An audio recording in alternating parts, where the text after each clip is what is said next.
Press কনফারেন্সটা করছি। আপনারা জানেন আগামীকাল আমাদের মাননীয় চিফ অ্যাডভাইজার মালয়েশিয়ায় স্টেট সফরে যাচ্ছেন এবং এটা খুবই আমাদের জন্য ক্রুশিয়াল একটা সফর।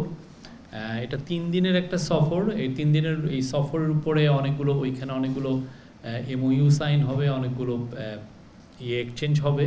তো এটার উপরে আমাদের যিনি ফরেন মিনিস্ট্রির ডিজি পাবলিক ডিপ্লোমেসি উইং আছেন উনি কথা বলবেন। তো তার আগে আমি একটু হালকা এ বিষয়ে বলে নিচ্ছি। সেটা হচ্ছে যে সেখানে যাওয়ার পরে আমাদের মূল যে এটা হচ্ছে যে মালয়েশিয়ার সাথে আমাদের সম্পর্কটা আরও গভীরতর আমরা করতে চাচ্ছি। মালয়েশিয়া আমাদের খুবই একটা important source of recruitment, overseas recruitment. এবং এই জায়গায় যে মালয়েশিয়ায় যে মাইগ্রেশনের আমরা যাতে তাদের সাথে আমাদের এমন একটা জায়গায় নিয়ে যেতে পারি যার জন্য মালয়েশিয়া যাতে বাংলাদেশের উপর থেকে তাদের সর্বোচ্চ সংখ্যক জনশক্তি বাংলাদেশের থেকে নেয়। তো এই বিষয়ে অনেকগুলো আলাপগুলো হবে এবং এইটার আলোকে কিছু এগ্রিমেন্টও সাইন হবে। ওইখানে ফোকাসটা ছিল, মূল ফোকাস হচ্ছে মাইগ্রেশনের বিষয়ে আলাপ। দ্বিতীয় ফোকাস হচ্ছে ইনভেস্টমেন্ট। আপনারা জানেন মালয়েশিয়ার ইকোনমি ইজ বুমিং, তাদের কোম্পানিগুলো অনেক বড়।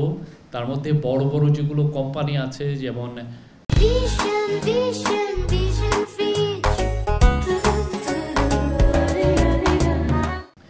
প্রোটন হোল্ডিংস আছে, ওদের যে স্টেট, এটা সভারেন স্টেট ফান্ড যেটা খাজানা আছে, খাজানা।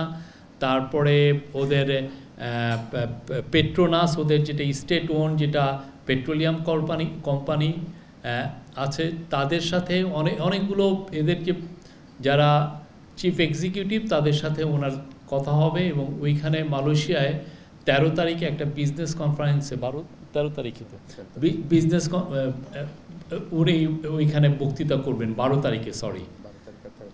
আর 13 তারিখে ওনাকে একটা মালয়েশিয়ার যেটা ন্যাশনাল ইউনিভার্সিটি কেবাংসাং মালয়েশিয়া, তার তরফ থেকে স্যারকে একটা অনারারি ডিগ্রি দেওয়া হবে। এবং ওই অনুষ্ঠানে আমরা আশা করছি আনোয়ার ইব্রাহিম মালয়েশিয়ার যিনি প্রাইম মিনিস্টার উনি থাকবেন এবং মালয়েশিয়ার একজন সুলতান। আপনি জানেন মালয়েশিয়ার যে সুলতান যিনি কিং হন এটা একটা রোটেশন বেসিসে হয়, প্রভিন্সিয়াল যারা সুলতান তারাই একসময় যে কিং হন।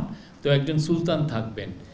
এছাড়া ওনার মালয়েশিয়ার প্রাইম মিনিস্টারের সাথে 12 তারিখে একটা বাইলেটারাল মিটিং আছে, সেটাও আমাদের জন্য খুবই ক্রুশিয়াল।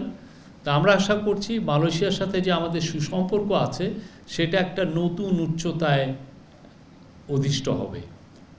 এইটা আমাদের জন্য খুবই ইম্পর্টেন্ট। এবং সামনে আমরা মনে করছি যে, এবং ওইখানে আমাদের আনঅফিসিয়াল হিসাবে প্রায় 15 লক্ষ বাংলাদেশি থাকেন, তাদের পাসপোর্টের কিছু সমস্যা হয়, সেগুলো এই সফরে এই বিষয়ে মানে it will be look into.